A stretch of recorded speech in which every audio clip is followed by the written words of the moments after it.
Hey guys, is there a way I can post? There it is. I'll post this to the people with notifications on. Your history teacher played one of my videos in class. That's pretty cool. That's pretty cool.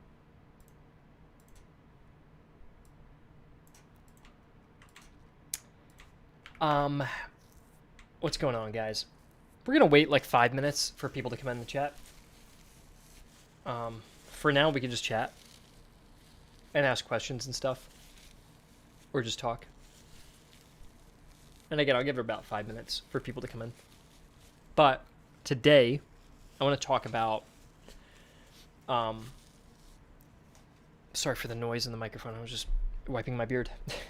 What's it called? Today, I want to talk about DLC for MoC 1 and some ideas I've got for MoC 2. Nothing's confirmed yet with an MoC 2. I don't know if we'll even do an MoC 2, so I can't confirm anything. And again, it's not being elusive for the sake of being elusive. It's just I genuinely don't want to tell you guys anything and then have to put out a big announcement and then cancel stuff. So don't. Again, some games like to keep things a secret, even years into development. You're like, okay, clearly, obviously, you're working on this. With us, we're not working on anything right now, so I have to be secretive just because things can change. Things can always change, right? But I do have some things I want to talk about because I have some ideas for MoC 2 that I want to pursue, and I have questions about what the focus should be. But first, I want to talk about DLC. So we'll talk about both of those things today, and hopefully we can keep the conversation brief. By brief, I mean like an hour. I've done streams that go on for like 6 hours. I don't want to do that. So maybe an hour-long discussion. Half of it could be about DLC, half could be about MoC 2. If we can get it done sooner, in like a half hour, 45 minutes, that'd be great. Let me read up. Because again, we're just waiting just a little bit for some more people to come in. Seems like we already have a lot of people though, but yeah. When will MoC be set? I'll save that for a little bit later. I could also ask you guys, would you rather talk about MoC 1 updates and DLC first, or talk about my questions for you for MoC 2 first? Well, we're going to do both, but what would you guys rather talk about first? While you answer me, I'll catch up on some stuff. Nothing much, just schoolwork and life, says Regimental Bicorn. Cool new projects for MoC or sequel. Yeah, we've got both of those things we're going to talk about today. Mixing strategy and roguelike was genius. I'd love another format in other time periods. Will I upload the quitting video? I don't know. I've been waiting for the right time, but I just am tired. I'm just tired. I feel so much better from the last stream. The last stream I did, I was just talking about how I was so fatigued.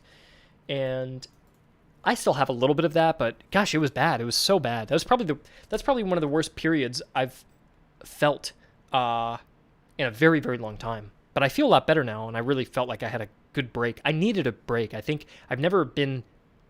I don't know if it was being burnt out, but I didn't even know what direction I want to go next, right? Like, at least now, what we're going to talk about, I have some MoC 2 ideas. Before, I had no idea what to do, and that felt kind of directionless.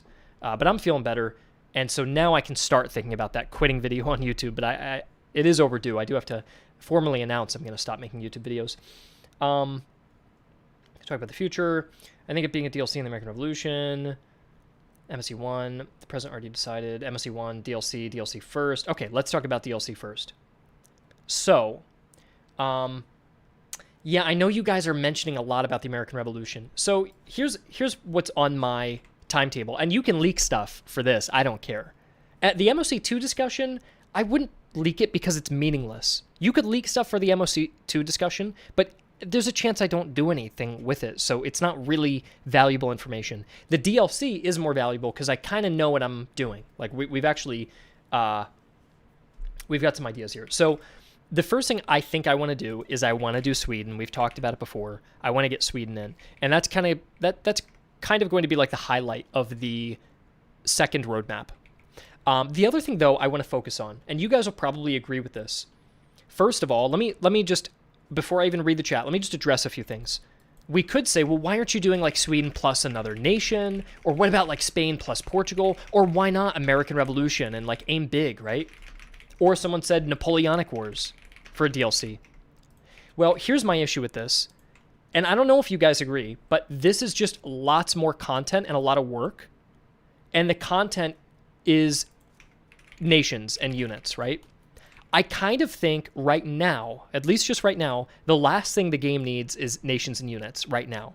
Now, if we added just Sweden, then what else could we do? Well, what if we had like more biomes for the regions? Not biomes as in like desert, but I mean like maybe like a condition for a region. So something we talked about is like, instead of region 2 just being snowy, well, what if region 2 is like, all right, it's winter themed, but what if one possible condition is a really early winter with blizzards, or a late winter, but when it hits, it's really harsh, or like or a famine. Maybe that's the theme, and maybe the snow will never fall, but the ground is frozen. So we could do conditions to add randomness to regions, give the game variety, right? The other thing you could do, which I don't know if we'll have time to do, is what's it called? Like battle objectives? Yeah, I got a new keyboard, by the way, Noah. It does sound quite nice, doesn't it? My wife got me it for Christmas. It's very nice. Maybe like battle objectives, or just generally find ways to make the battle system a bit less repetitive. I don't know if we'll get there. I can't promise anything, but that's on my mind. Again, this to me is more on my mind than this is, right? Like, I could spend 6 months on the American Revolution, or I could spend 6 months figuring out ways to make the regions more interesting, or like add like far more encounters if it's possible. I don't know about far more, but just more generally.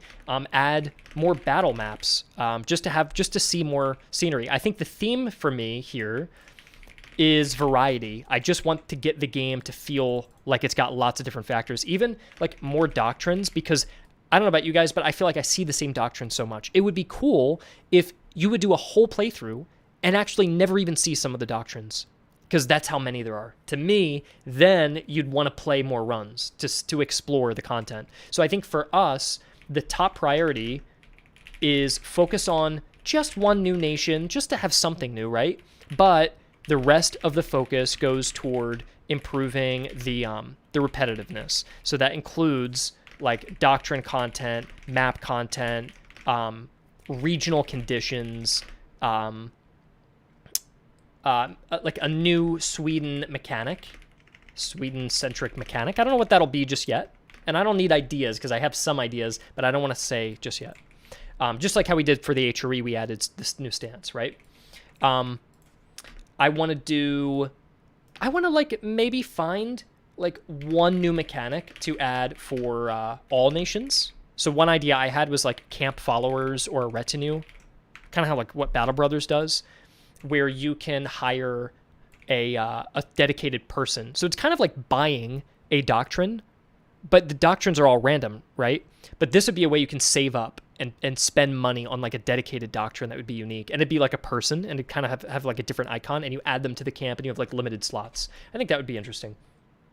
But just like little things like that. And then the thing is, I can't do giant foundational changes. Like even the idea of maybe doing battle objectives, that's huge. Battle objectives is a big question mark, because that's really, really tough. A lot of the AI has to change to support that. That's very, very tough. So when we say things as well, like someone was saying make sieging more interactive, that's really, really tough, because the game is fundamentally, the battle maps are completely flat 2D, and your models of soldiers are 3D, but they can't even recognize the y-axis. They can only go forward, backward, and travel in depth. But he can't ever jump. Notice soldiers never jump or climb up things. That's just not part of the game. And if you want to talk about walls and sieges and big siege guns and mounting the walls and then guys fighting up them and ladders and things like that. That's just not possible in the scope of this game. It's just not going to be an MoC 1 ever because the battle system foundationally doesn't support it. Okay, so that's just something I just do have to address. But yeah, is there anything else that you guys are maybe that wouldn't be that much effort? Maybe it's a little bit of effort, right? But like nothing foundationally changed that you think would go a long way to make the game feel a little more replayable. To me, I think once you play the game a few times, it gets too repetitive, and that's why I don't think adding a lot of nations helps, because it does help with the enemies you're fighting, sure, but if you're seeing the same doctrines and the same encounters and the same officers and the same maps, you're like, all right, for me, it's still got that repetitiveness, even if your guys are wearing a blue uniform instead of green or whatever it is, So that's kind of what I'm thinking. And some of these things I want to coincide. I didn't clarify this. Some of these things will be free. Some of these things will be paid. I would think the Sweden-centric mechanic is paid. I think the... what else did I say was going to be paid? I think the mechanic for the nations, like camp followers, that could probably be paid. Just one little paid mechanic. And then the regional conditions, like biomes kind of, would be free. New maps to the game would be free. More doctrines and skills would be free. Maybe a battle objective system, maybe if we can pull that off, would be free. And then AI improvements with personalities. That's what I want to do. That's coming. That's actually coming in the update at the end of February. That'll be free. And the battle personalities is pretty cool. I'll show you guys a preview if I can. 1 second. If I can find it. I mean, it's been a little while. We also have a... so here's the first UI example.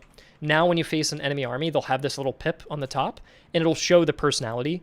And so this might be aggressive or defensive or a flanking army or whatever it is. So we're going to try to make the AI behave differently based on the personality of that army you're going up against. So if you're facing an aggressive army, you can expect they're going to mass charge you. Which sometimes when you play the game, you're like, why are they charging me? Like, should they be doing that? But we actually have a personality system kind of under the hood actually operating in the game that gives randomness. Like sometimes you will fight an opponent who wants to charge a lot. You don't know that. We never communicate that. But to you as a player, you think it's just a glitch. You're like, why are they being so dumb? Why are they just pushing me so much? Maybe it's not even dumb. It's just like, wow, why are they being that aggressive? And then maybe you go into another battle and you go, why are they being too passive? Why are they being so dumb? But at least if you saw, oh, they're a passive enemy, let me take advantage of that. Or they're really aggressive, I got to prepare my lines. I don't want to spoil too much of how the AI is going to act. And within each AI personality, there's going to be a range of parameters, right? So like aggressive might mean 10 to 15 weight on charging, and defensive might be a 5 to 10 weight on charging. So there's going to be like some variance even within the personalities. But that's generally something I want to do, and then I'll get in for this month, or sorry, February. So that'll also, to me, I think that should help with some variety because it'll make the battles be a little bit better. And if we eventually add battle objectives in March or April or even May, maybe if we do that, that would add even more, I would say. So let me just see if I can check on some of your guys' other ideas, and I'll just write down some notes and just see if you guys have any thoughts or opinions or feelings just about the game currently and what it might need. So let's see here. Got here now, you should make multiplayer. I can't do multiplayer. Again, I can't do big fundamental changes. That would basically be a new game at that point. I can't do that. Having different types of battles, like meeting engagements and stuff. I could put down a question of like doing different types of battles. Maybe an easier version of doing battle objectives. Is doing this question. So like maybe instead of having to go through all the maps and add physical battle objective locations, maybe a battle could be defined as a defense or an offense. And if it is, then the AI will act in a certain way. And maybe there's a way to win that battle. I don't know, but I'll just write that down anyways. And most likely I can't do it, but at least I'll write it down because why not, right? So we'll do that. Let me read some other things. DLC of French and Indian War. Again, I feel like, you guys tell me if you disagree. You write to me if you disagree. I feel like focusing on this like more maps, more doctrines, AI improvements, things like that, is probably better right now than to do just adding more nations. Unless you disagree and you think, look, I like the base game exactly how it is, add in just a couple new doctrines or new maps, but I just want to see more nations or theaters or the American Revolution. If that's how you feel, I can take that into consideration. But I kind of feel like, what I kind of think is that the Q1 of this year, which is really, we're a bit off with our Q1. Our Q1 is like February, March, April. I'm kind of thinking this would be like Sweden and like more content and a few mechanical improvements. And then if we did like May, June, July, we could like think about Rev War or do Spain first, which could get reused into a Rev War. I don't know. I'm not sure if that's even a good idea yet, but that's planning a bit far in advance. But this is more foundational to me. It's just like making a few core improvements, and then we can add in more nations on top of that. I think that's the direction I want to go. I can't promise that, though. I do want to be clear with you guys to not disappoint you. If I did the Sweden DLC and I end up spending more money on it than I make, and it's a failure or it's unprofitable, then I won't be able to do more DLC. So it does depend on that, as it does with every game. Right? No game will release content and lose money consistently on it, because then you just risk the whole studio closing. And if the studio is closed, no one's going to support the game. It's going to be gone and abandoned. And I don't think anybody wants that. So it's a slippery slope. You want to be careful. That being said, I want to be careful. Just start with Sweden, see if it sells well, and then we can make bigger stuff as we go. I think that's the way to go.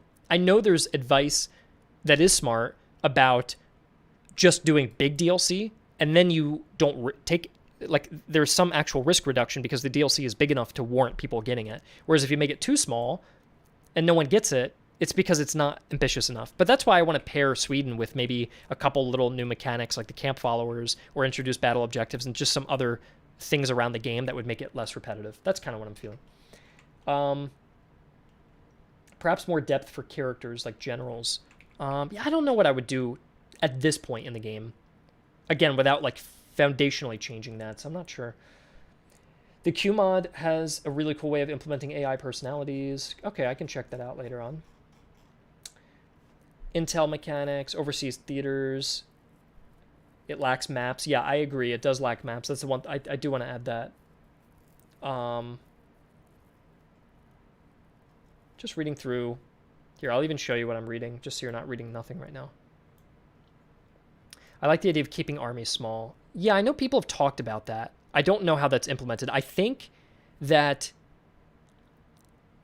this game is not going to change fundamentally. If you want armies to be small, or the game to be played a different way, or for it to have role-playing systems, or for it to have multiplayer, I think we're looking at a sequel. And we can talk about that later today in the same conversation. We're going to talk about DLC today, which we've mostly already have talked about. And then we're going to move on. We're going to talk about a bit about my ideas for a sequel. Maybe it'd be fun if you can engage about 2 enemy armies in one battle. I don't think... We talked about a reinforcement system. I don't think that's possible right now. We have enough nations, yeah. Would it be possible to have ambush or skirmish? Yeah, Nicholas, that's what I was thinking about, different types of battles. Instead of doing objectives, maybe different types. Maybe I can consider that. That's, again, a bit ambitious, but at least I'll consider that. You're saying sandbox? We already have a sandbox mode, which is that you can continue on forever. So I think that's pretty much in there. I don't really like playing as the HRE. Gotcha. Sweden would be cool. Yeah, Sweden is definitely the first that we want to go with. Chris, I gotta just time you out for like 5 minutes because you're just spamming. Unless I'm not signed in. I guess I'm not signed in, so you lucked out. I'll just ask you nicely. I heard what you said. I just don't want you to keep writing the same thing over and over again, okay? 1700s Warfare in America is very different than Europe. Should be really done in a sequel. I don't know, Ja, if I agree. It really depends. Like, if you're trying to make a simulator game, which I don't think... I think for me, the games I will make in the future and the game I will make now... Like, in MoC 1, think about this. In the 7 Years' War in Europe, did armies go around recruiting locals that didn't belong? Like, did the French recruit English soldiers into their force? Or did they buy French soldiers at English towns? Also, did Frederick the Great go to an Austrian town and buy boots for his men? Like, these are things that didn't really happen. Did an army walk off the side of a road and an entire army walks up to a farmer to talk to him? That didn't really happen either. But these are things that are just in the game for fun, right? So for me, I like to prioritize those. I like the immersion and the fun more than always trying to be a perfect simulation. Now, warfare in the Americas is different, but I think you can still do it. It's not going to be perfect. It's not going to be a simulation, and it's not going to be exactly how it was done historically. But you could still do it and have really cool units from the American Revolution, add a few new like condition types, or maybe you introduce like a loyalty system. So towns have loyalty, whether they're for or against the cause, and maybe towns that are disloyal won't open up to you or something like that. But you could simulate some of those things with our game system. If you want to make a true, real representation of American warfare, yeah, you can make that a sequel, but you also don't have to do that. Like Empire Total War had American warfare, and it didn't do it that well, but it was still fun. It's still a video game, and it still holds up to an extent. So I think for me, I lean on the fun above all else. Now, if you're saying, can we make a pike and shot DLC, that's a bit of a stretch. That should be done in a sequel. That is very different than 1700s warfare. I don't even know how to do that right now. We have a bad melee system. Not bad, but like it's not amazing. And for pike warfare, you have to have a really good melee system. So that is where I think it's more difficult.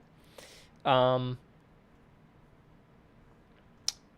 about adding all 4 seasons? I did think about that, Matthew. I did think about that, but I don't know how possible that's going to be. I think with the system that we have right now, I don't think that's going to work. I pitched it to the developers and stuff, but I think that it's not as feasible to do. Yeah, especially because the maps are all made up of 2D assets, and it takes up a lot of file. Like the file size is very large, and so you'd have to duplicate all the assets in a fall theme, and they're not very optimized as it is. And I think for the foundations we have set, it's not as easy, unfortunately. But it's a good idea for a sequel grand campaign. We'll talk about that. There should be map painting, more types of fire. Interesting. Okay, I could write that down too. More firing methods? Question mark. If that's worth it, I don't know. What's F&P? Free and paid. And you guys say, let me end the DLC conversation on this. What's the most exciting stuff content-wise for like a DLC if it were to be a larger scale thing? Napoleonic, American Revolution, Spain and Portugal, something with Poland. I'm throwing out random stuff, but just like last thing to end on is for the end of the year, if we were to end it with another big DLC. Well, we don't have a current big DLC, so I guess not another one, but a new big DLC. What would that be for you guys that you think could fit in this game without necessarily being a sequel that you think we could do? A lot of people saying Napoleonic, yeah. Napoleonic could work. I mean, the warfare is similar. All the nations are kind of the same. They all have to get new uniforms, though.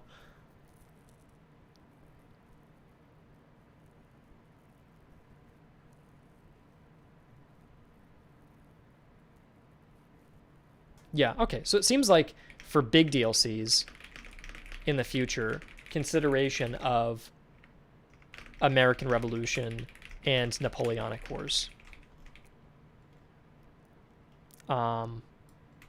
Yeah, does anybody have any else? Does anybody else have any notes or comments or questions before we move on? And I think we've spent. Let's see how long we've spent. Else have any notes? We've spent 23 minutes on it, so I'm about ready to talk a little bit about sequel stuff.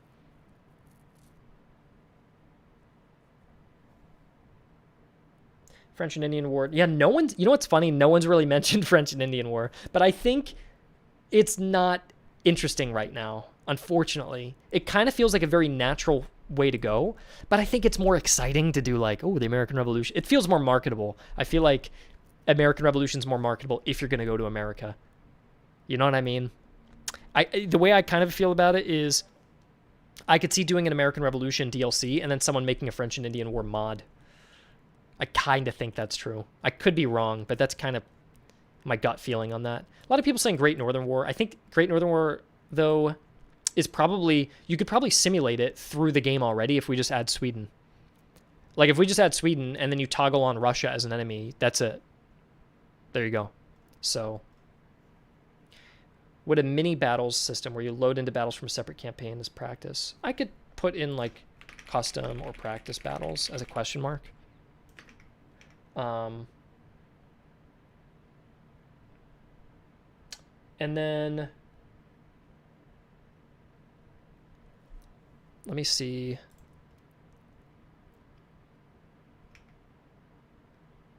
Could be more limited in scope. I could put French and Indian as a question mark. Did I want to write down anything else that you guys had to say?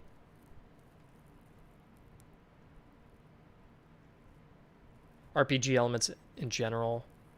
Yeah, it's tough. I would want to do that. I think that's better for a sequel, unfortunately. Marketable, but 7 Years War isn't very popular. Yeah. So how many achievements are locked behind difficulty modifiers? Yeah, at least, you know what, Delta, something we fixed, I don't know if you know this, you can actually enable the easy modifiers with the negative ones at the same time. You can actually turn on both. So if some of the challenging ones are a little too hard, you could even enable that positive modifier that gives you like double the starting resources, for example.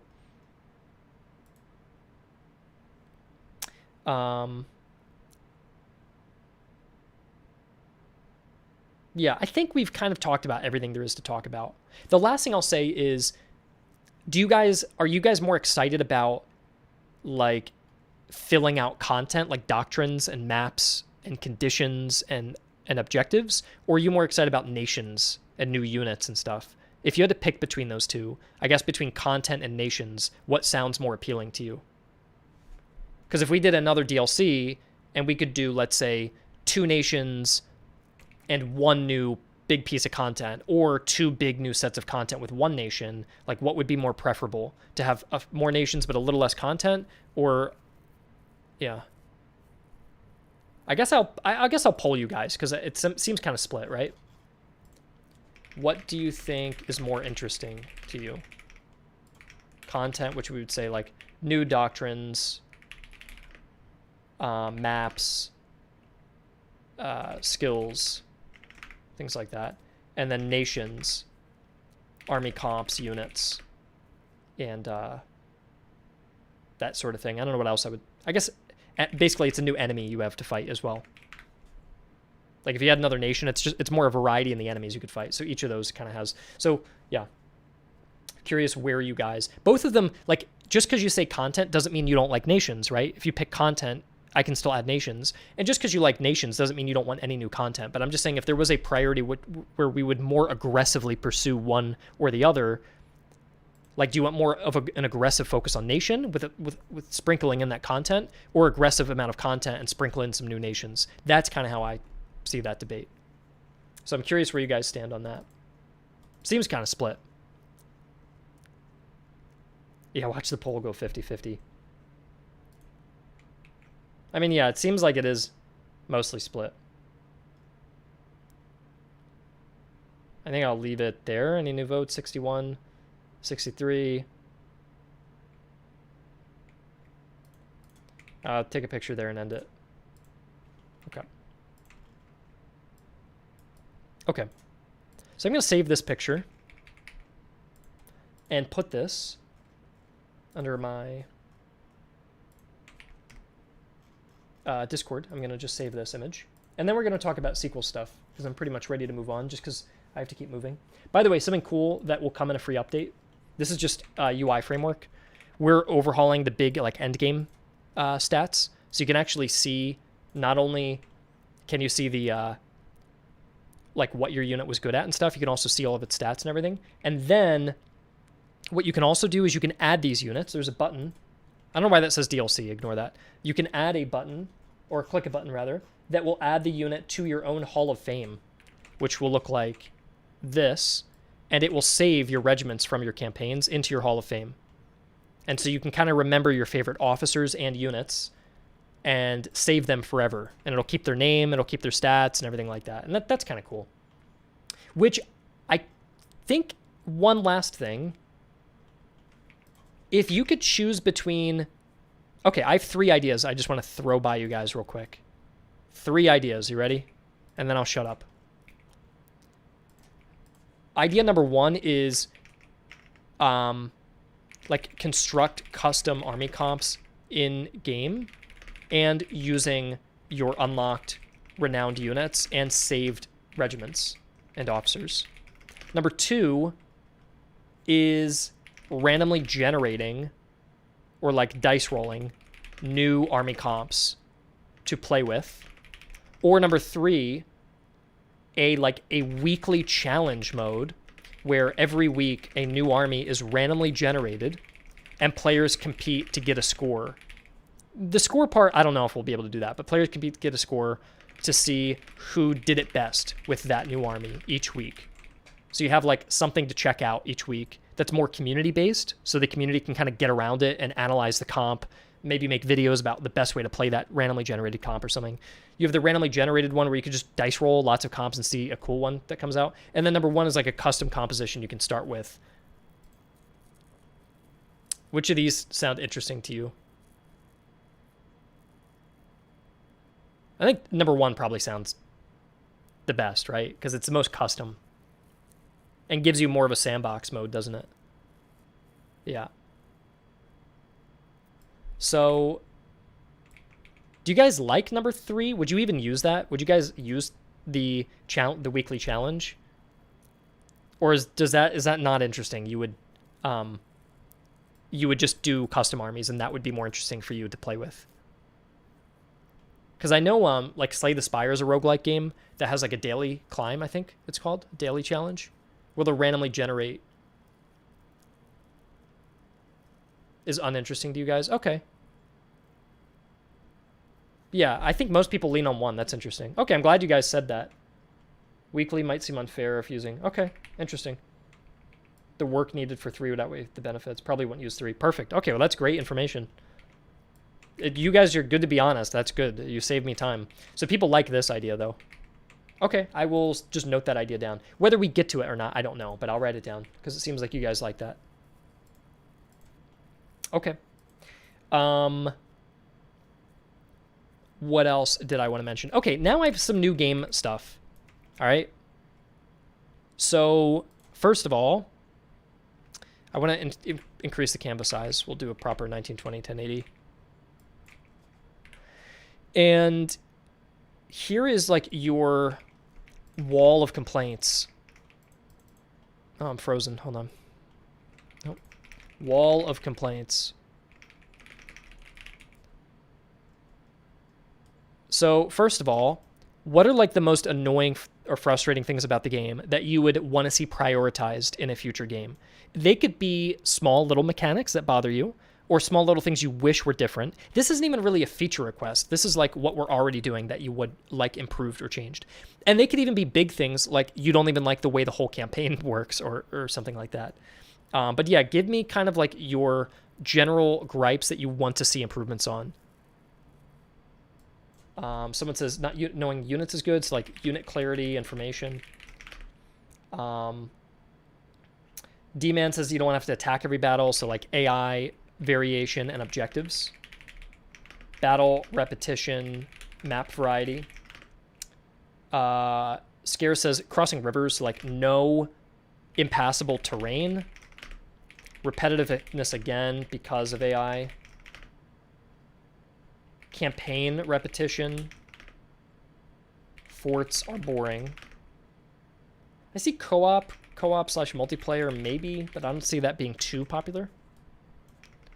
Roleplay for the player general. 3D. Fog of War is a good one. Maps feel small. Wiki would be nice. Elevation, hills don't feel useful. Campaign doesn't impact battles enough. Reinforcements, limited customization, need color wheel. One, historical objectives for regions. I don't think I would do historical, but I would do like dynamic objectives, like better campaign objectives.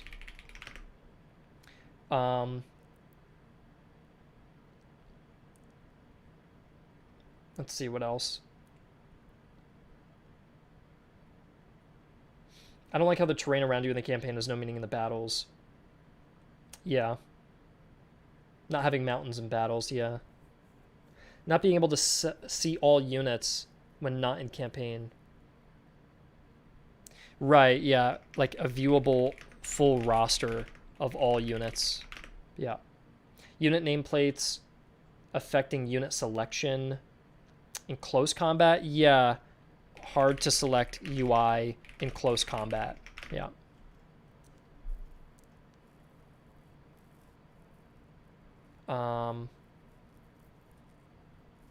Dynamic maps based on where you're fighting in campaign. I think I already wrote that down, but if I write it down multiple times, it probably means it's important, right?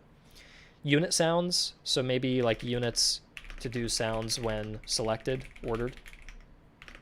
A better tutorial. I could see a better tutorial. More brigades. Bigger battles? Question mark. More brigades? Maybe. Some events being bad always annoyed me. I think it's fine if some events are bad. I don't know. Battle AI doesn't seem to use bayonets for better. I think they always use bayonets. They always have them equipped. Bigger HQ armies. I mean, you could already make the HQ armies bigger. There is already a difficulty modifier that does that. So, not being able to customize them in general. Better hotkeys and quality of life. Now, if we had to star, if you guys had to star... Okay, I'll say things people didn't mention. Things you guys didn't mention. The fact that there's no overworld campaign. The fact that there's no multiplayer. You didn't really mention that. No complaints about graphics, but 3D specifically. But not the quality of it. It's just that it wasn't 3D, which I agree with. You guys didn't talk about... what else? Naval combat. In a good way. I'm just saying these are things you guys didn't even think of, which is good because I don't want to have to do some of these. Okay. Yeah. If you guys had to, if we had to star a few of them, let's say we starred like 3 of these.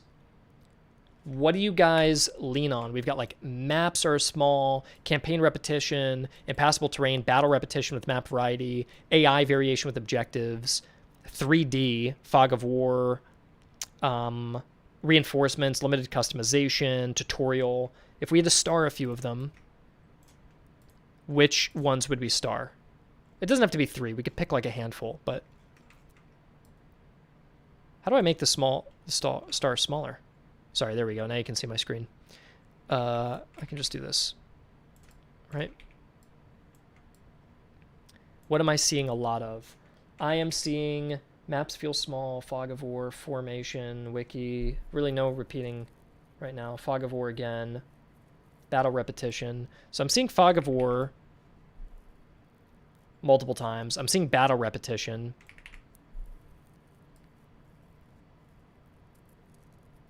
I'm seeing... We already asked for multiplayer. Yeah. Fog of War, 3D. I'm seeing a little bit of... Yeah, 3D would help with what we get, what we're saying. But it's not... I think people aren't that concerned with, like, graphics. As in, like, you don't... I'm not seeing people begging for, like, AAA graphics. It's just that they want the battles to look like you can move your camera around and you can kind of, like, see hills and things like that. So I get that.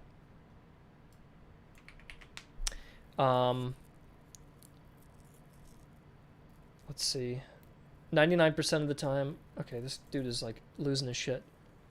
It feels more viable to not rush for the HQ starting HP. Yeah. Fog of War 3D, dynamic maps. Let me see if I have another star I can put. Dynamic maps based on where you're fighting. Yeah, with the other guy complaining there's 400 concurrent players, that's good. And we'll get more people who come, just like with the HRE update, we got a bunch of people who came back once the update came out. I'm not even playing the game right now because it is repetitive. But look what we're doing right now. We are coming up with stuff to make the game less repetitive. So, I mean, that's exactly what we're doing to make improvements. And also freaking out, as that other guy was, about multiplayer. Obviously, you can't make... I'll just say this to everybody here, anyone listening who's ignorant of game development. If you try to tack on multiplayer, or just create a multiplayer system in any game, you are expanding the scope potentially by 2 times the amount.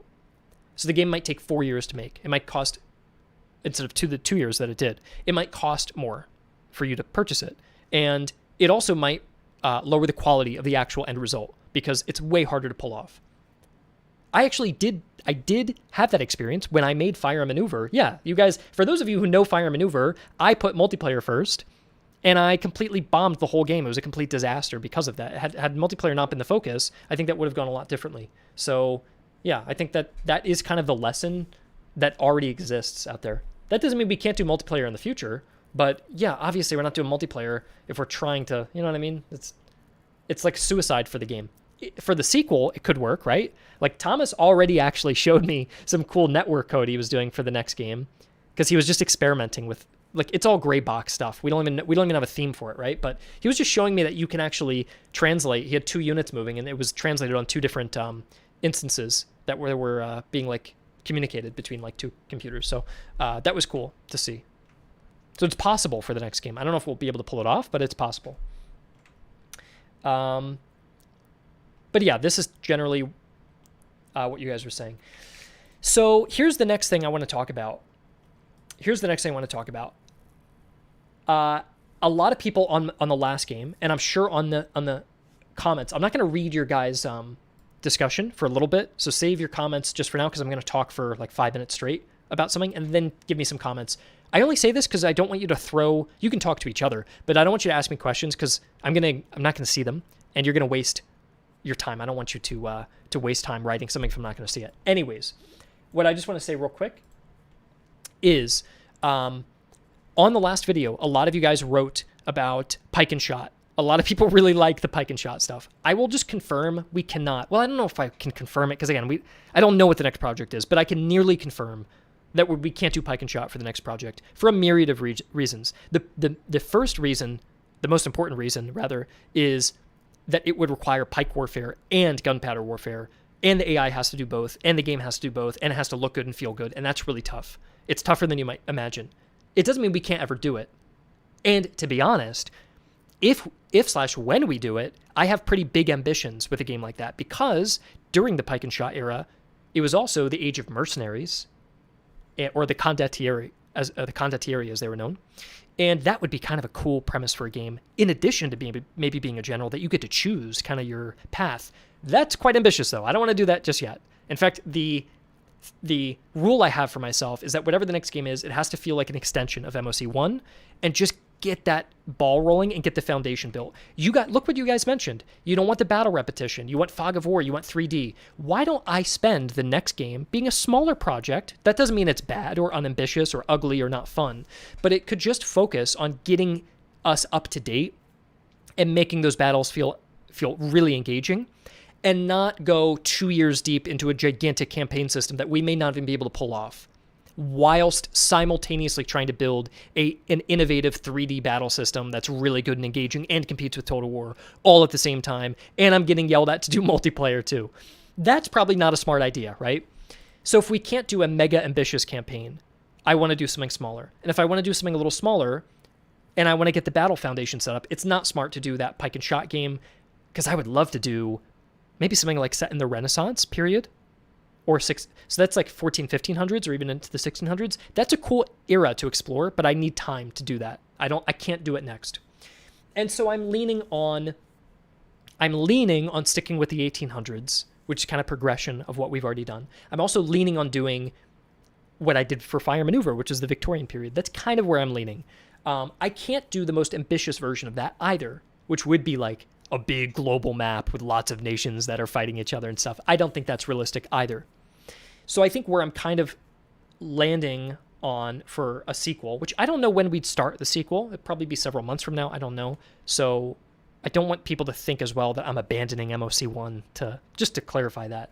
But it's just fun to think about these things because then I can design them months in advance. And by the time we do get to it, everything is like thought out, well planned, and I've collected feedback. But I suppose, what do I want to ask you guys? I want to ask you guys, if we can't do a big grand campaign, big ambitious, lead a country, probably can't do that, right? And we also can't do that like more medieval / Renaissance open world Europe Mount Blade campaign. That's a bit ambitious too. So we're probably sticking within this idea of like the regions being generated and going into a region and conquering them. And that's not as exciting, right? It's not as exciting as doing a big global map and you can move anywhere, do anything. But that's also because I don't have the budget or the time or the team right now to pull those things off. I also want to train new people. I want to hire a few people, train them on an MoC2 and DLC, and kind of get that foundation going. And then we can look for our third game or whatever comes after to do something big. And I don't know what that'll be, but I feel like I'd be more confident doing that afterwards. Anyways, it kind of leaves us with the idea of doing region-based campaigns, which we could do in several different ways. And this is where I'm curious what you guys would want out of a game like that, because the whole big sandbox, like Mountain Blade game, go anywhere, do anything, I'm going to put that on hold for a future game because I don't have the budget or the team or the ambition right now just to do that. And I also don't have the ambition and the budget and everything to do a big nation conquering game where that nation takes this one and then you open up diplomacy and then you write a letter, and I have to put a pause on that too. So it leaves us still within this idea of region conquering and stuff. The question would be like, do you guys prefer, well, I guess I could pause there in case anybody has any questions or anything, but what I'm about to ask was more about like, do you want me to lean into the roguelike stuff and go with the idea of doing short runs? Is that kind of a general, again, we don't have to talk about the specific mechanics or the specific nations or the specific units or when the game's going to come out or how big it's going to be. Those things can be figured out later, and I can't confirm them. I can't think about them just yet. But I'm just curious, like, from its foundation, do you want a roguelike game that's like it more in the spirit of what MoC was originally kind of going to be with maybe shorter, faster runs? Or are you looking for something more like a career, more of how traditional strategy games, especially in the historical space, are like long-term? Because that kind of influences my idea of what I want to do when I conceptualize this and the mechanics I'm going to start thinking about in the background. Because if you want something that's more like a series of roguelike campaigns versus something that's longer, these can both be in the same scope. This would just be like lots of regions that are just kind of tied together, whereas this is like do a couple regions and then reset it, and then do a couple regions and then reset it. But we actually experimented with both of these in MoC1. You actually have that new endless mode, but you also have the idea of starting new campaigns and unlocking units and stuff. And I'm kind of curious, just to start from there, what you guys are thinking. And I'll go ahead and read what you guys are saying here. Paradox has that covered. Yeah, exactly.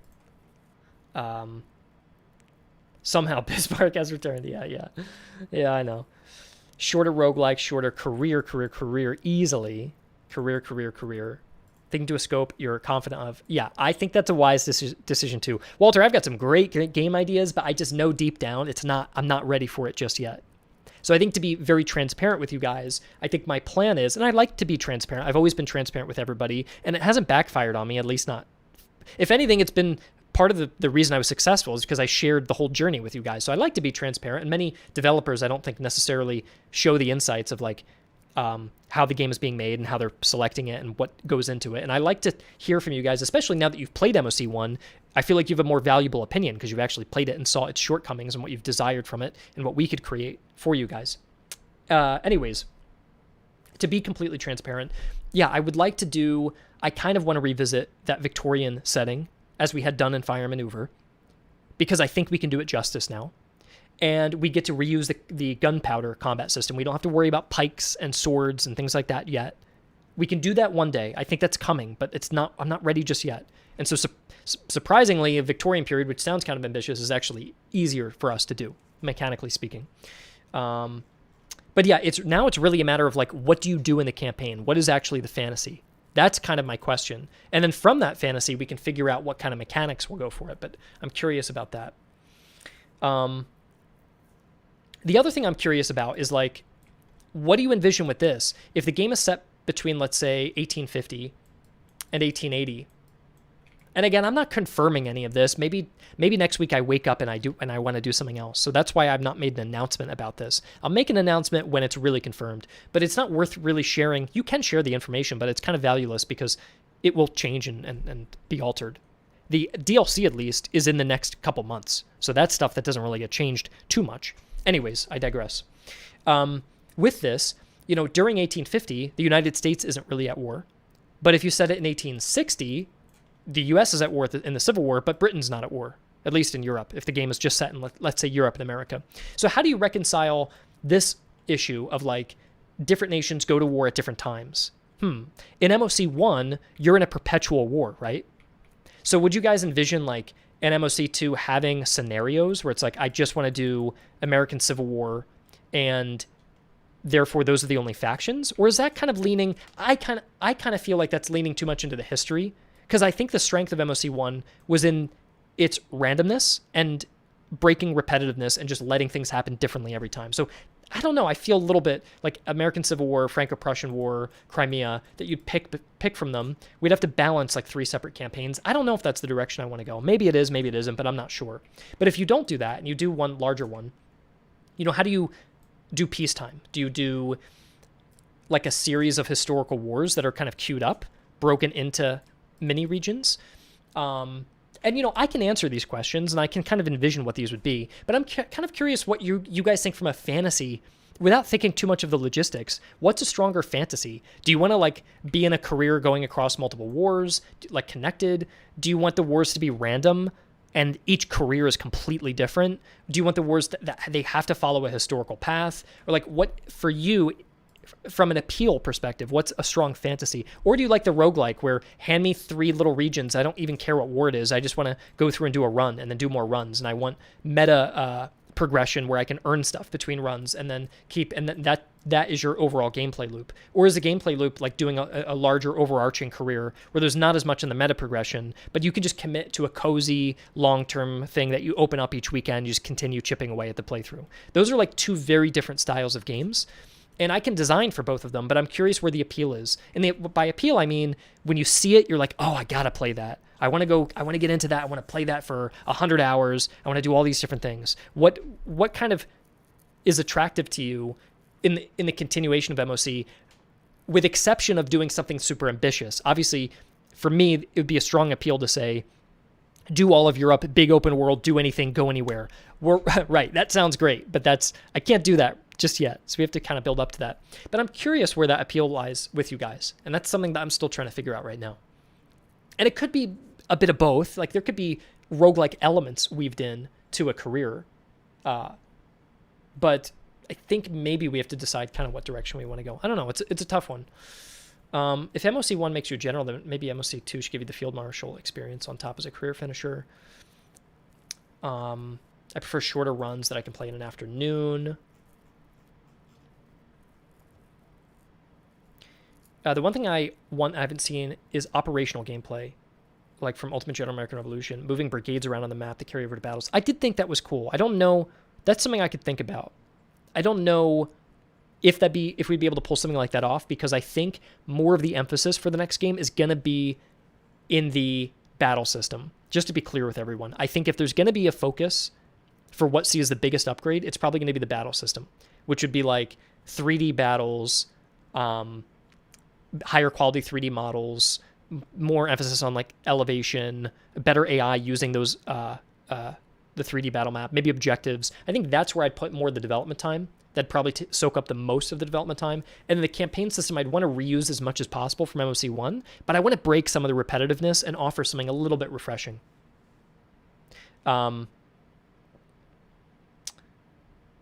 yeah, I don't know. I don't know what kind of direction I'm going to lean on. And I hope I don't want to make it too under-ambitious where it sounds boring to you guys. So I'm trying to find a way where the next game's focus can be really pushing forward the tech that we have for our battle system. But you can't do both. You can't do a giant battle system and a giant campaign system. But I think it's most important for us to get the battles to feel even better. That's the core of the game. And the campaign can keep slowly improving over time. But the battle needs bigger leaps. I think the battle needs big leaps. If you could load in and see a huge Civil War regiment, almost like 1-to-1, battling maybe even against a British unit, because it's got that randomness to it if we wanted to do that. Or a Prussian. Could you imagine like a big Prussian regiment with all the Pickelhaubes, and they've got breech-loaded rifles, and you zoom in and it's fully 3D and you see the uniforms and everything? I think that's a really cool appeal to me. And then the campaign will figure it out. But I do like the look of and feel. I like the idea of that a lot. But I do want to make sure the campaign's engaging enough. Like it could look pretty, but you want to have the motivation to continue playing. So yeah, I prefer having longer ones, as I don't feel like playing every faction. I'd rather have long, interesting campaigns with my favorite faction. I think doing the American Civil War would fit well. I think if you just did the American Civil War, I think that would be under ambitious. I really do think that. I think if the game was set, as D-Man is saying, like 1848 to 1880, have Europe and America, you could start your career. I think it'd be cool to start an American career in the Mexican-American War and then work it up. And then when the Civil War kicks off, you choose your allegiance by that point. That sounds pretty engaging to me. That'd be more of a career game if it's that long, though. If it's not a career game and it's more of a roguelike, I'd probably push that time period a little bit tighter to maybe like the 1850s to 1860s and end it within like a 10 to 20 year span because you're just doing runs. But if you're going to do from the 1840s to 1880 or even up to 1870, that's more of maybe a career-focused game. Intricate economy system that becomes relevant because of snowballing. Yeah, I don't think I even want to do an economy system. I just want to do like move around and be a general. I think that's still the fantasy I want to do. I prefer sandboxy, random and sandbox elements. MoC can have a mechanic where you manage your armies and reform doctrines of peacetime. Yeah, that's true. Breech loading rifles would be a big balance issue. Yeah, I can see that. But it could also be really fun. So, I don't know. Here's my thoughts. You can play as a general that leads throughout several wars, each being an independent campaign, but your army can carry over to the last. Prussia had 3 year wars in 6 years, yeah. I think you could do wars similar to the act system. Yeah, each act is like a war. That could be interesting. Yeah, I don't know. I wonder if like you would link acts together. Like for Prussia, Act 1 would be, all right, we're going to war with Austria, or we're going to war with Denmark, then we're going to war with Austria, then we're going to war with France, and there's your 3-act structure. Do you guys want to even keep the 3-act structure though, or do you want like a different system? Maybe you have like, that's one way of doing it, and then it would end in 3 acts. Or another way of doing it would be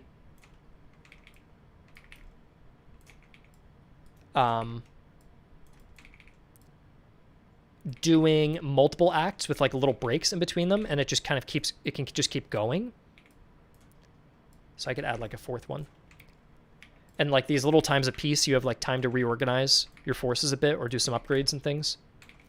Another way to do it, which is maybe more ambitious, would be that like going to war with Denmark would be a series of multiple acts. And then going to war with Austria would be a series of multiple acts. And then you would have peace between them. And again, all of these are feasible and designable. I'm just curious, like, I'm almost more curious from a marketing perspective.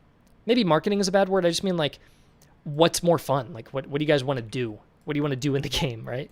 Because I can design any of these. I just have to figure out like what sounds more fun to just keep going and playing. I think this bottom one actually works better for the Civil War, because if the Civil War was done in one region, that would kind of suck.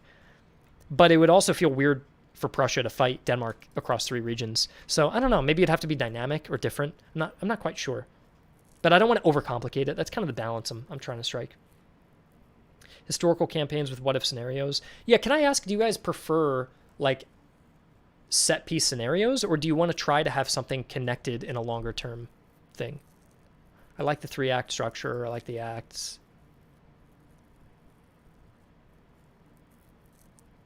No way. That's what I said. Every act is one where you pick a nation. Yeah.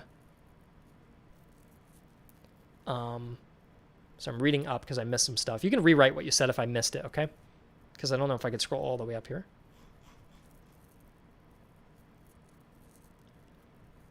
Garibaldi fighting the unification, then jump over to the American Civil War, yeah. The act structure is good. More than 3 is cool. Nestled acts. Denmark has its own 3 acts. It's a bit much, yeah. I liked acts within acts, but I think the player action should affect the number of acts. Yeah. A roguelike based on what Garibaldi's journey would be cool. Yeah, Garibaldi's got a cool fantasy with him, yeah. Don't be bound to 3. Some could be, yeah, you could break certain wars into a certain amount of acts. That's possible.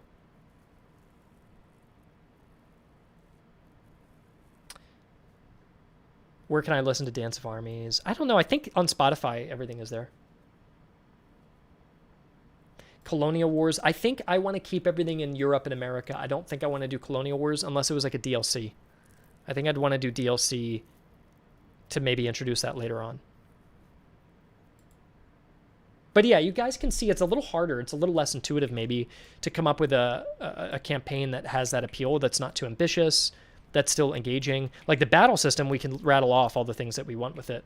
But the campaign system's a little bit tougher.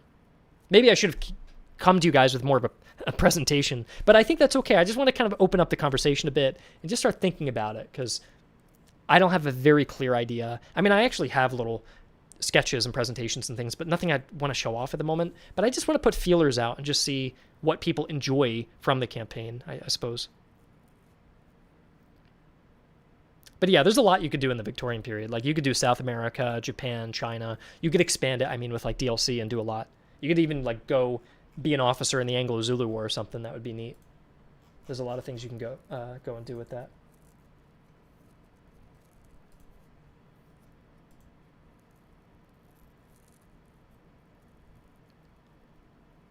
The career idea would be, yeah. I don't know. Would you guys want like...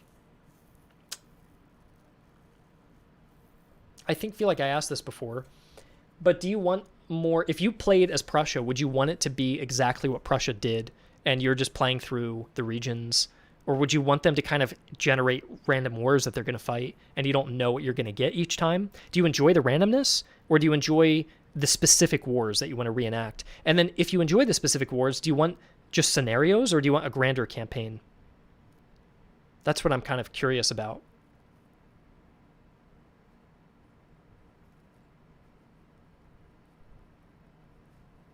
I prefer random but plausible is interesting. Yeah.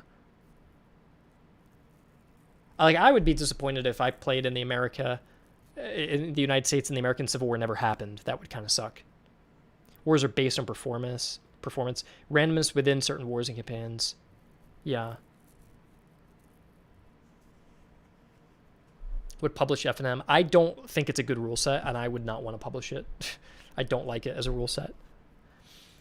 But that's cool, not to shoot that down, but I don't think so. And it wouldn't even be good at marketing, I don't think. The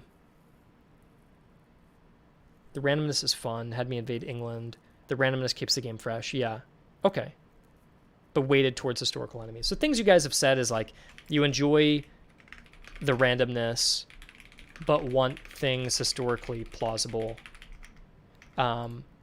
What do you guys think about regions? When you go into a region, do you like that all the terrain is randomly generated, or do you want it in the next game to look more like the real geography, but then maybe like where the armies are and what the objectives are random? Like, do you want the randomness to be full? Like you don't even know where the road is going to go and where the towns are going to lay out. And geographically it's incorrect. Like you might have Berlin in the wrong spot relative to where Potsdam or something is. But how much do you enjoy the true randomness of a region? Versus making it more historical or more geographically accurate?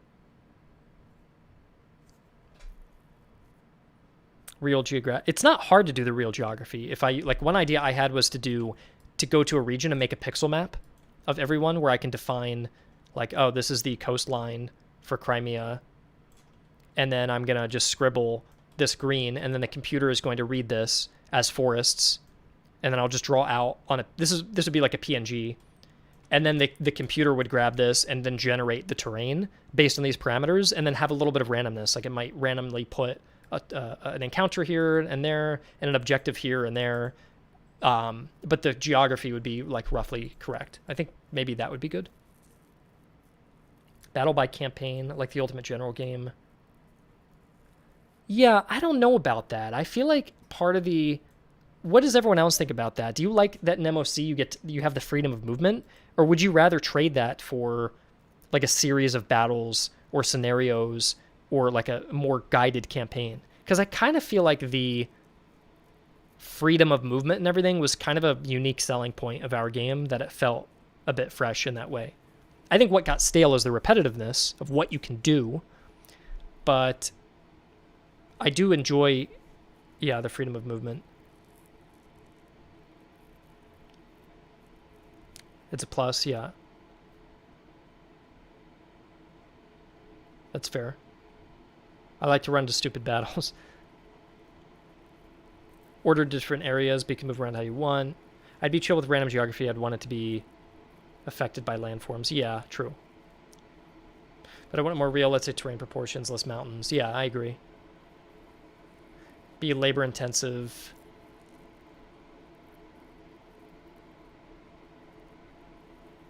Yeah, okay, I kind of get the general impression from you guys on that. How do you guys feel about the gamification of certain parts of the game? Like right now, you walk up to a town and you can just buy stuff there.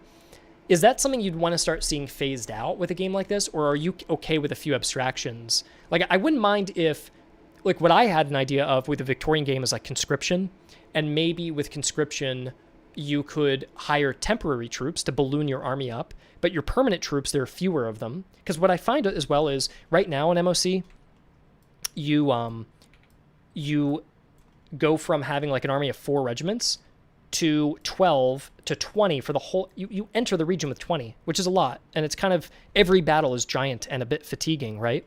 But like, what if you only had 2 permanent regiments, 4 permanent regiments, 6 permanent regiments, but by the end of each region, you're hiring conscripts, and as you get more money and funding or influence as a career general, the conscripts balloon the force up to like 10 this time, and then 14 this time, and then 18. So by the end of this region, you started with 6, ended with 18. So you still get smaller scale battles.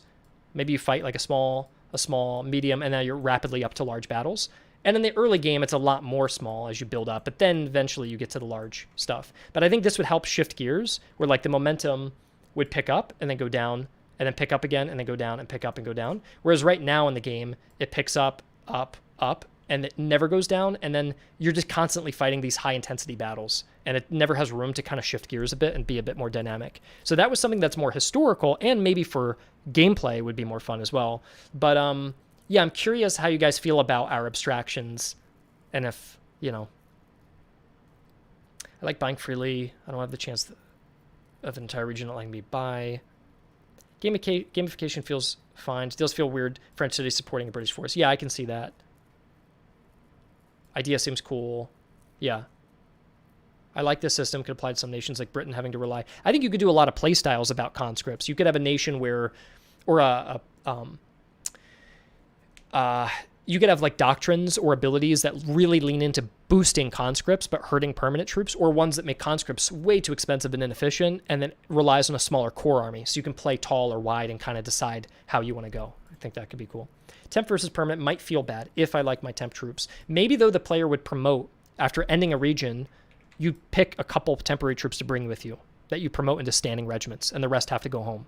But it does mean you could have quicker power creeps, where your power really shines, it like shoots up. But if you stayed at that power level at the end of the region, you'd be way too powerful going to the next one, unless we just threw giant waves of enemies, but then the battles become too big. So this lets you, in a contained area, become very powerful, then scale it back down, then become very powerful, then scale it back down. And you just have that nice ebb and flow where every time you start a region, it doesn't feel like a headache of managing a giant army, and then you can build up your snowball over and over again. And that maybe feels more fun than having a perpetual gigantic snowball. So I think that can kind of feel a little bit tiring, I feel. And it makes the battles feel different each time you go into a region. You get some skirmishes that build up. So yeah. You like NPK's idea, which is what? Local militia, either friendly. Yeah, like locals could help you out now and then. That's true. Yeah. There are definitely examples of very successful games with a similar system, like old Panzer Generals, where you had core units and temporary ones. Yeah, for sure. That's, I think, something we should lean into a bit. I agree with you as well, Eddie. You should pick between the units you want to keep. And what you could do is, for every unit you keep, the first one you want to keep is only 100. But the next one you want to keep is 500. And the next one you want to keep is 2,000. And so you could keep as many ones as you want to, but it's going to become exponentially expensive to keep them. And then maybe you're like, I don't want to keep any. I want to save all my money and lean into just mass raising conscripts, and I'll have a core base of only 4 units, and everything else will be conscripts. And these are the guys I care about, who I'm going to invest in, put skill points into, assign officers, and everyone else will just be masses of men that I don't care as much about. There's also such thing in the current MoC 1 that when you get 20 regiments, there becomes so much fatigue that you don't care as much about optimizing the inventories of all 1, 2, 3, 4, 5, 6, 7, 8, 9, 10, 11, 12, 13, 14, 15, 16, 17, 18, 19, 20, all of these little units that all have their own inventories within them, that becomes a bit tedious, right? But the temporary units, you don't really have to optimize. Maybe their inventories could even be optimized for you. I don't know. But I think that would help make the game feel a little less tiring with busy work. I think that kind of busy work is a little annoying. This idea feels like it works well the career. Yeah, you could even garrison those troops that you're leaving behind or something like that. Could be kind of neat. I don't know. If you go for something like this before, there were tons of state militia units that were raised for only a couple battles. Exactly. That's exactly right. It's same thing in the Franco-Prussian War, Chris. In the Franco-Prussian War, you raised tons of units that were, like even Landwehrs and the Garde Mobile. The Frontier, especially. Frontier were very temporary. Encouraging the player to loot towns, particularly friendly regions you're supposed to be defending is weird. Yeah, I think the objectives could be improved for sure to be more immersive. But I think we kind of generally are envisioning something together, which is nice. I think we're generally on the same page. I will do more streams where we start talking about more in-depth mechanics. I'm trying to wonder if there's anything. I just want to talk about like broader level things about what you'd expect from this game. So when I start creating little presentations and concepts, that I'm on the right track. I don't want to be on the wrong track and say, hey, look, guys, I made a roguelike where you conquer one region and it's done. Or, hey, look, guys, I made a scenario battle and it has no campaign.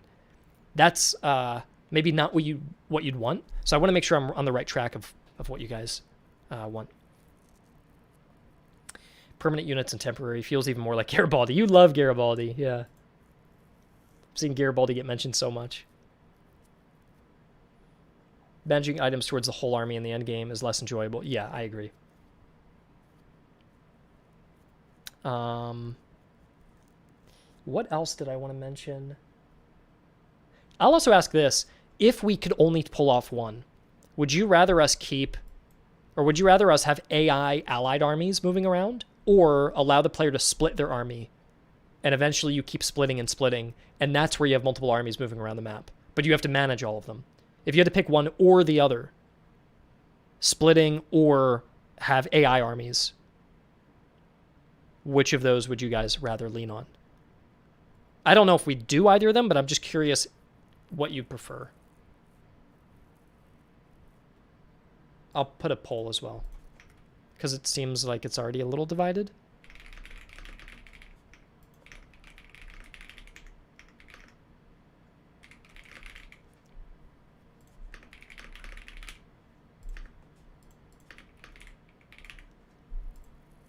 There. I'm not sure I could manage 3 armies. Yeah, that's true. It could be optional. Like there could be players who want to play wide and then just saturate an area with lots of cheap armies and try to overwhelm. And there could be another player who wants a really powerful main army and they just shoot it straight down like a bowling ball and just take out all their objectives. So I bet a player could just decide what they would want.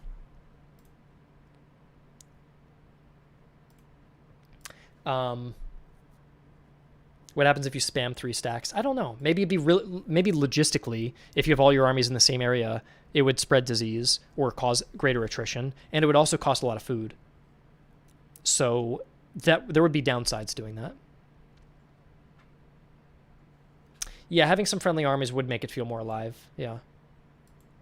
It would make for more dynamic encounters. Like instead of an artificial encounter saying, hey, our men are under attack, you would actually see an army under attack. Those armies need not have as much management. Yeah, I would say so. They could probably be auto-managed or something. I guess we don't trust the AI. Yeah, true. Yeah, I think it's kind of split a little bit. Not even too many people voted on that one. I will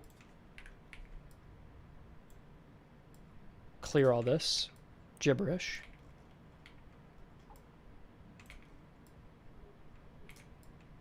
Okay.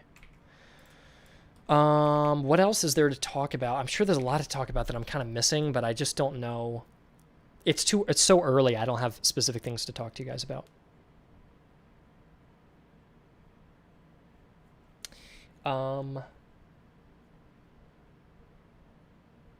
I guess the next thing would be and I'm gonna go soon. I think one of the last things is like, do you guys want any peacetime where your nation's kind of like sitting there and you maybe put?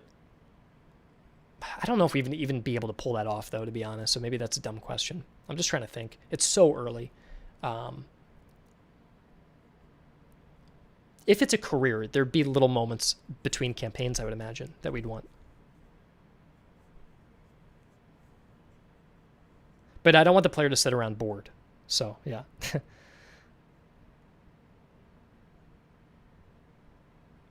One other thing, then, I should ask. Would you rather a game that's focused on one... Maybe this is a dumb question, I don't know. But a game that's focused on one or two particular wars, just like we did with the 7 Years' War, where it's all about the Franco-Prussian War with maybe the Austro-Prussian War, or all the American Civil War? Or do you like the idea of like more of a broader, like it covers a couple decades and you have these countries and you can kind of pick between them, and it's a bit more fictitious. It wouldn't be as focused or zoomed in on those particular conflicts, but maybe a bit more broad. I think the broader is better, right? With multiple wars, yeah. Kind of like what we did with Fire Maneuver. We had lots of the nations and you could mix and match the nations. They could fight each other. And that, I think, is fun, right? And there are plenty of games that have already done the Civil War specifically, so it'd be kind of interesting for us to try to do something broader. Peacetime is tricky because it leans into some form of economy system. I know, it is tough. It is tough, Walter. I'm not sure. I think you could have like a basic tech tree, which would be gamified. Obviously, a general doesn't have a tech tree, but you could have a basic tech tree that gives you some bonuses. I don't know. It's tough. You could do something like that. You could also like fast forward the peacetime a lot and just have a couple basic management or like training things or a few different decisions you could do. Just a few different things you could build up your camp or train. And then the next wars come. And even you could even do little fictional wars. You could even do little expeditions or something where you're sent off to go fight in someone else's war just to keep giving you stuff to do. But I don't want to make the game so ambitious, so I have to find a good scope, because I kind of want to finish the game in around the same amount of time the first game took to make. Not in a way that's being under ambitious, but because it's building off of it. It gets to use all the momentum from the first game and then add another like year and a half onto that. So that should actually be enough time. But I don't want to do big grand strategy, lots of nations, simulated continents, and that's going to take like 2 or 3 years. That's too much. Fixing things for the next war, little transitions, yeah. Yeah, I think that sounds good. How do you guys feel about the theme? Is the theme okay? Are you using the same foundation? I think so, Warbander. I didn't want to. Like, I had other ideas to do. I had other ideas to do a grand strategy game and to do like a Mountain Blade-ish style game, but I'm a bit afraid of doing that right now. They're possible to do, but I have one programmer and I am one designer and I have one artist and no 3D artist, and we're going to make a 3D game.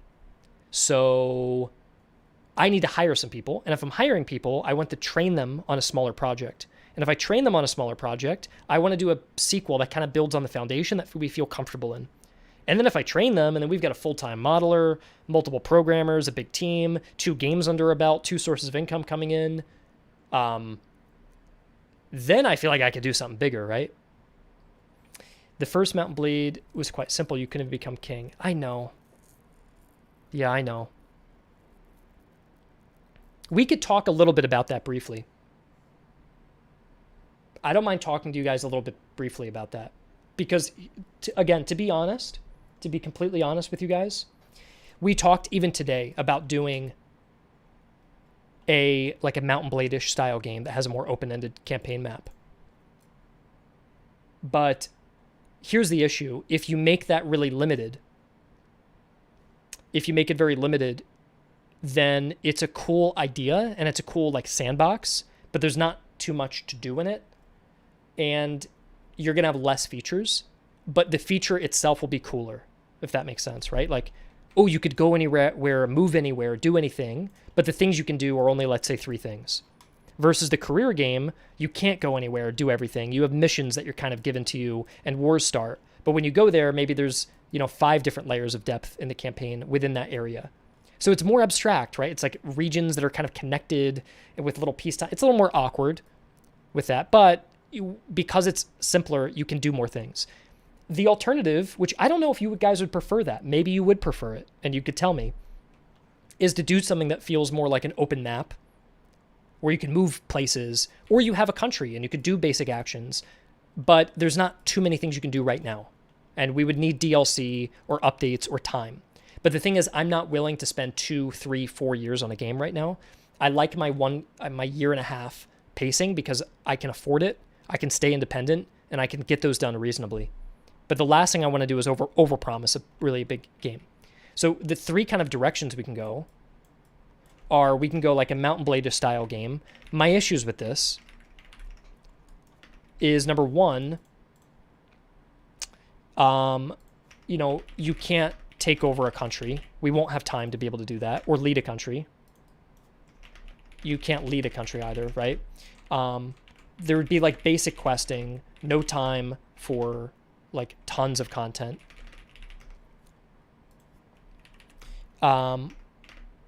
What's the other thing I want to say? Basic AI, not big advanced wars on the campaign map, right? And here's the other issue. I'm just writing issues with everything in red. I could maybe do green if you guys want to see the pros to it. But the other issue is like, this lends itself way better to a medieval or Renaissance game. It's harder to pull off in a Victorian world. A Victorian Mount and Blade is awkward. It is a little weird. Like, what do you walk around as a roaming army, exploring or moving around and like talking to politicians? It could work. There's mods for Mount and Blade that do it, but it's definitely more awkward. So you'd probably need a different time period. And if you did a different time period, we'd have to do a big Renaissance game, let's say. And which Renaissance would be like 1500s, like pike and shot-ish. We'd have to do a lot more on the battle side of things, and it'd be a lot harder to pull off. So let's say if we did like Renaissance or medieval, we compete with plenty of those types of games. And the battle system is more difficult. So that's where this becomes a slightly less attractive option. If we go for a grand strategy, which let's not even call it that. Let's call it a total war, because grand strategy is it has baggage to it, right? Grand strategy is like a big, mega ambitious spreadsheet game. I'm never going to make that, ever. You give me a $1 million budget to do a game, or millions, and I will never make a spreadsheet simulator. I don't care. I don't like them. I don't enjoy Paradox games. I know many of you guys do. The new direction of the games they're making, I liked EU4 when I played that in high school. That was not a spreadsheet game. I like the original Crusader Kings as well. I even like, to an extent, Hearts of Iron 3. Whatever the new direction is with Victoria 3 and EU5, where it's so many spreadsheets, like I don't like that, so I don't want to make those games. So that's why I won't call it that. But if I made a game like that, it would be basically campaign AI on the level of Empire Total War, which you guys know doesn't have a great reputation, right? That's pretty much what we'd be making. It'd have no naval battles or sieges, because that's way ambitious. Like, we're already talking about with a career game that we're definitely not doing like big naval battles, or probably not even sieges with that career idea that we were just talking about. So now we're going to try to do a big Total War style campaign with those things. We can't do that. So that's a no. Those would be automated somehow. I would say like basic interactions and diplomacy with nations, and maybe a more limited map. Or if we did do a global map, there'd be larger provinces and smaller, simpler unit rosters. I'm also going to say, too, you're directly, here, I thought I already wrote this down, but you're competing directly with Mount and Blade, War Tales, another game called Tattered Banners that just came out, Battle Brothers, Chronicles, Medieval, and Medieval 3, which, by the way, the Chronicles Medieval game looks like this. I've actually spoken to to the devs of this, but look at this. I mean, this is going to be like a Mountain Blade style game with these kind of graphics and everything. So it just seems like a bad direct, even though our battles would be more like Total War, seems probably like not a great direction to go. And if we do a Total War style, this here would probably have to be in the Renaissance or Middle Ages.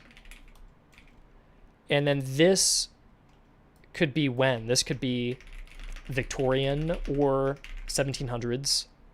Those are like the areas I'd probably be interested in. Probably Napoleonic would be lame. What, are you just going to remake Napoleon Total War? So there are kind of issues with both of these. And then you have like the career general. Career general game. And that would be... the negatives of this is that it's like less ambitious. It's not a huge game. The scope restrictions would mean that you're not leading a nation and no sieges and naval battles and stuff, but that wouldn't really be an expectation necessarily. And yeah, I don't even know what else to say about that. Like, this is just a bit easier to make. So yeah, I don't know. I don't know what you guys think. I mean, what are your opinions? It's possible to try to do a big open map. It is possible. I'm not going to say, and you could try to do a Victorian game where you walk around on a map like you're a medieval party, a medieval mercenary party in the industrial age, which is weird. You could do it. It's possible. But I guess I would say to you guys, if we did that, we could try, but there's no guarantee it's that fun, and there's not going to be as much depth. But the immersion would be greater. It would certainly be greater if you could just move around, because both of these, what these have in common is you have two layers. You have the campaign layer, and then you have the battle layer. The awkwardness with the career general is that you have a grand mission map, then you have the real-time map, where you go around walking to towns, and then you have the battle map. So we're kind of building this like 3-layer system, which is a little bit awkward. That's where this is a bit harder to pull off, but in terms of scope, it's smaller. It's, yeah. Roman Senator. Yeah, I don't want to do Roman stuff right now. It's just not the right time. An EU4 game, yeah. A lot like you gave us options to click through for stats, what they did in downtime. I'm not sure what he's saying. I think I scrolled up too far. By the way, have you played Expedition Vikings or Expeditions Rome's? I would like something like that, but with regiments instead of characters. I know of that game. I don't know what the campaign is like in that. If I just also had to ask you this question, if you envision an MoC2, what does the campaign look like in your head? Without any bias of anything I've said, whether it's Mountain Blade related or career related or whatever, what direction do you guys see that, and what does that look like? I'd be curious as well. Open map is cool. The latter connected campaign is more realistic from the standpoint of a general. Awfully close to pike and shot. That's what it is, Jack. Renaissance is just another way of saying pike and shot. The difference is there's hundreds of years of the Middle Ages and the early modern era. The pike and shot era is truly at its peak in the 1600s. The reason I like the Renaissance is around from 1450 to 1550, and I like it, and it's something that I'll probably do eventually with my studio. Maybe soon, I don't know. It's around the age where the mercenaries were still around, so you could have that mercenary gameplay, but standing armies in the 1500s were just being toyed around with. Some mercenary companies were actually settling down and becoming like long-term mercenaries that would work for one particular state. These were the condottiero in Italy, and they would sometimes that title, condottiero, would just become a title for an Italian general whose origins, maybe whose company was previously a mercenary force, but now is not. And the other thing I like about it is in 1450, you have pikes being used in like the Burgundian Wars. And this looks kind of cool. It's like kind of pseudo-medieval, but you're getting a lot of pikes, as you can see. But you don't really have guns. You just have a lot of people realizing that pike formations are important. But you have this really cool Gothic armor, very heavy armor. And in fact, that armor is getting so good, and the French knights are becoming so deadly and powerful that you need something to be able to take them on. So in the 1500s, during the Italian wars, you experiment with gunpowder, and you start using basic matchlocks like these. And you have the tercio, where you have like a third swordsman, a third matchlock, a third pike. And now these big, heavily armored knights that are unstoppable and who have been dominating, now you have the introduction of gunpowder and the evolution of the pikes. And then you realize you don't need to give as much armor to the pikemen because it's not going to block the gunpowder anyways, like from the musketeers. And so that's where in the 1500s you have that evolution of starting to get into pike and shot. And that Renaissance period is very interesting to me because it's a transition from the end of the Middle Ages style of combat and very heavy armor, which is cool from a progressional standpoint because you could start with like no armor, rush to get the heaviest armor you can, and then by the end of the game, you've got guns that are destroying all of that armor, and then you've got to transition again. So it's very dynamic and very interesting in that way. But it's also super ambitious. That's a tough game to try to make to represent all of that warfare in that time. But the Renaissance period is interesting to me. It's more interesting to me than the 1600s because by the 30 Years' War, it's just a gigantic brawl, and it's not really in the golden age of the mercenaries. And so it's more about some mercenary forces that are still kicking around in the 30 Years' War. By the end of the 30 Years' War, all being disbanded or integrated into the armies. And I don't know. I think there's something that sounds fun and adventurous about leading your own mercenary company. But that's a game for another time. I don't have the budget to do that, but that's something I want to do eventually. Spreadsheet empires, yeah. Total War map without sieges would be worse, yeah. Mount & Blade career game would be unique. Yeah, I just don't know what that looks like. If you guys have an idea of how that looks like, let me know, but it's tough. Hoi 4 production system with Hoi 3 supply map. Hoi 4 dumbed down, yeah. I don't like focus trees. I don't like that either. No sieges on career. I think no sieges regardless because sieges are their own game. They're really, really, really tough. Maybe eventually we can do it, but we don't even have a 3D battle engine. So we're going to try to do a siege system, which is the most complex thing ever. It's gigantic, huge, massive 3D models, fully destructible gate systems, towers, cities. It's all the pathfinding that goes into that. Even the Warhammer games of the modern Total War, their sieges still suck. Are they fun? Like, I don't enjoy doing them. And they've had decades and millions of dollars to perfect them, and they still haven't done it. So it's hard for us to do. And to me, it's better not to do it at all than to do it really, really badly. So regardless of the way we go, I think we do no sieges again. Maybe strategic sieges, but not battle, tactical sieges. And then once we get our 3D battle system up and running with our next game, then I'm ready to start trying sieges or bigger, ambitious stuff or a bigger campaign and that sort of thing. In MoC, you're focused on capitulating 1 to 2 nations through 3 acts. Maybe try to change the rhythm and its goals, take cities, regions, defeat armies. Why no sieges in a career? I guess career looked different in my head. Yeah, I just think it's because it's crazy.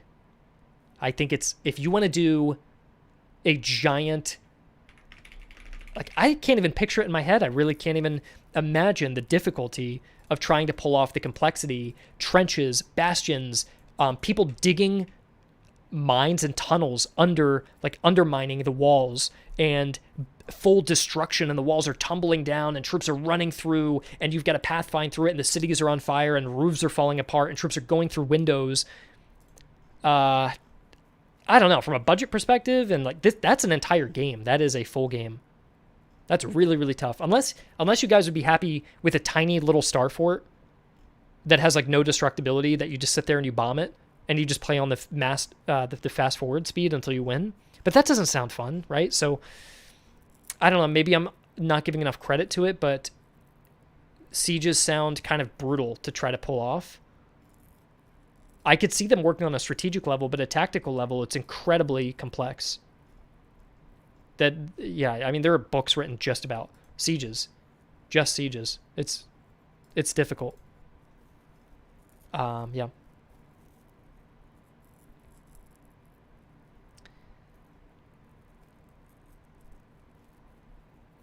MoC 2 would naturally grow into a career game, if you ask me. It's about moving one growing army along, grow and improve alongside your soldiers. Yeah, I agree with that, Prince. That's a good way to put it. I think I'm almost done with the conversation. I just want to wanted to kind of open up the conversation with you guys. And then feel free to leave comments on the video, and I read all the comments. Even if I don't reply to them, my team will look through comments and we pick them out and we kind of evaluate them. So they're still useful. The Italian Wars would be a cool setting. Yeah, it is a very interesting time period. I like the idea of MoC 2, starting as a low-level officer, growing more. Yeah.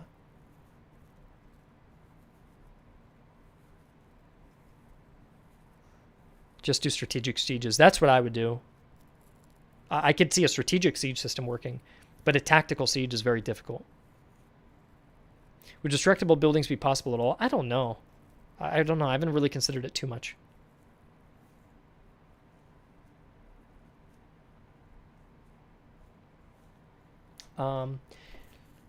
But yeah, is there anything else really to talk about? I guess we'll end on this. For the future, do you prefer something for the far future? Do you imagine a Master Command where it's more about leading a country and having lots of armies and then personalizing the armies, or about being a character on a map? What do you think a character on a map, like how Mountain Blade does it, if you're familiar with that series? Those are two pivotal directions we could take. And I'm curious what direction you think you lean on for us. That's my first question. I have one more follow-up after that. But what direction do you guys want to sway toward?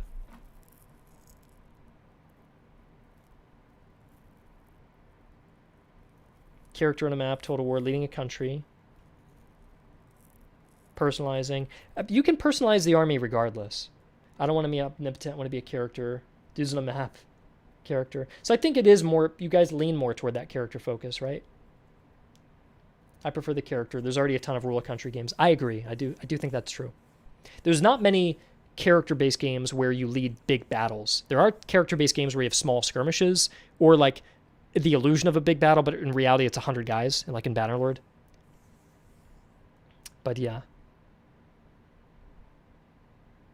Okay. My last question for you, which is my last question for you, which is like a little Hail Mary, is maybe MoC2 career game. You could implement some functional tied player more to their units in an emotional way. Yeah, I know what you mean, Prince. We talked about that. We talked about like maybe every unit has a person attached to it, like an officer. And if you only have 3 or 4 permanent units, or maybe 6 permanent units, you would actually get to know those smaller officers. And then the mass conscripts, they could have officers, but you don't really have to care about them or upgrade them, right? So like that could be a way to personalize, make like attach a face to every regiment. I think that's generally a good direction to go. I will do a poll and see what you guys prefer.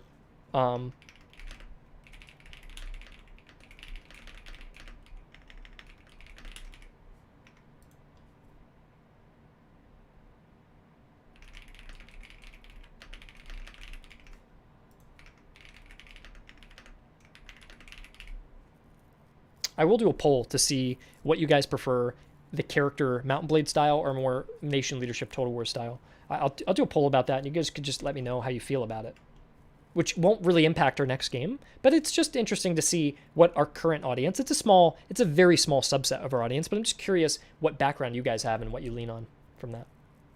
What's the last thing I want to ask? All Quiet in the Trenches. I think I know of that.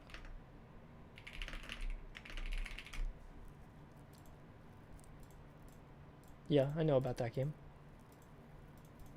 All right, I have my Hail Mary question, which is to say, would you guys prefer like a very small scale Mountain Blade map style game, like two layers, the region map, or like the overworld and battles, but done very simply, not as in-depth as actual Mountain Blade, and not with very complex AI either.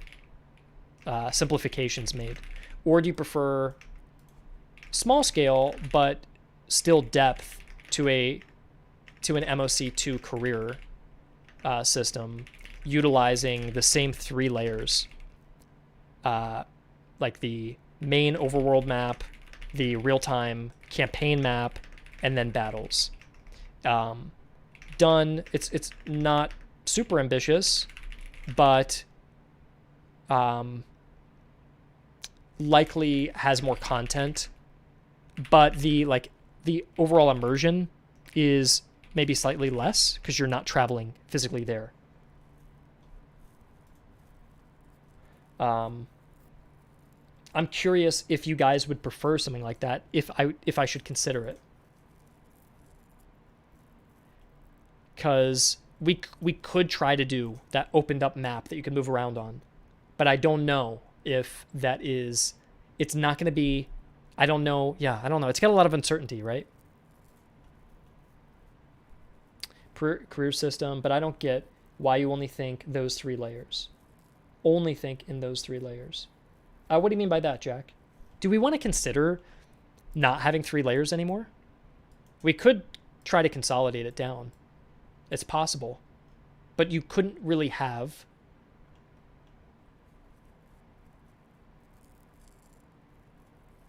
Yeah. Master of Blade. I think this just, it's not fleshed out enough, and I think we need more time. I think it'd be an immature... I think it would be an immature decision for us to jump into this right now. I think we can build up to it. I think it's coming, but I don't think right now we're ready. Unless, if everybody unanimously, like our community said, no, that's exactly what we want. I don't care if it's not that in depth. I just want the immersion of moving around. That is, yeah. I agree. With the 3 layers, do you guys like that you have like the overworld political map, real-time map, and then the battle map? If you had to cut one, would there be any of these that you would cut to consolidate it and try to add more depth into one? Like there's no overworld political map and you just have a series of real-time maps and you never see anything above it? Or cut this. Oh, I got rid of it. Damn, I can't even Control Z. Overworld layer, real-time layer, battle layer. Or the other idea would be to cut this, and now you're not moving around really. And you don't really manage logistics quite as much, but you'd have a lot more focus on like the political side of things. Honestly, the overworld map doesn't matter that much. That's how I see it too. I think it's like an inverted cake, right? It'd be like, in terms of depth, the depth would be at the bottom and in the middle and less depth up here. I think that's how I would see it. Now, Mr. says you could merge them. But I think if you merge them, that is the Mountain Blade game. If you merge them, that's Mountain Blade. Okay? That is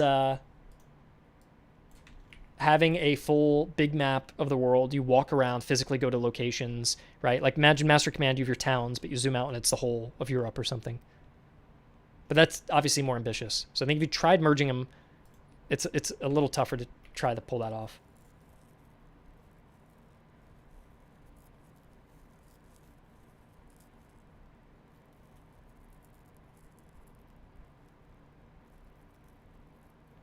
But yeah, I don't know. Something to think about. Also, to reassure Burgundian here, you don't have to worry. Half the conversation we had here was about the DLC for MoC 1. So we still have content planned, a new DLC coming up, and a big update coming in February.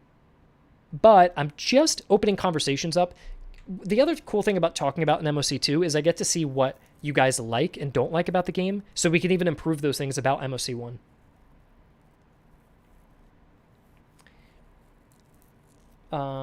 Those 3 layers are one of the possibilities of chapters. Yeah, I could see that, Jack, but the chapters, I feel like chapters might confine you and get rid of something that people liked, which was that the overworld offers like randomness. Like, oh, this nation went to war here, and that country did this. Now you're transported. If you have chapters, like in a book, you have to recreate this. Now go do it. Now you have to recreate this. Now go do it. And then some careers of certain generals, if you're trying to like reenact them, are going to be more interesting than others. And it all has to be curated. So once you play through a certain set of predefined chapters, you will never play them again because it's kind of a linear. It's like doing the Rise of Frederick for Master Command, which many of you I doubt even played, but trying to build on that instead, which maybe to me feels like the wrong direction. I could be ignorant of the possibility. Maybe there is a way to make that work. I don't know, but that's my initial impression that I get. Which again, I could be wrong. I don't know, but yeah. But yeah, you guys can kind of see how tough it is because we're at kind of a crossroads right now. And I'm enjoying just considering everything and just keeping an open mind. And yeah, Warband, I know your name is Warbander and you love Mountain Blade and you love sandboxes. Yes, I know.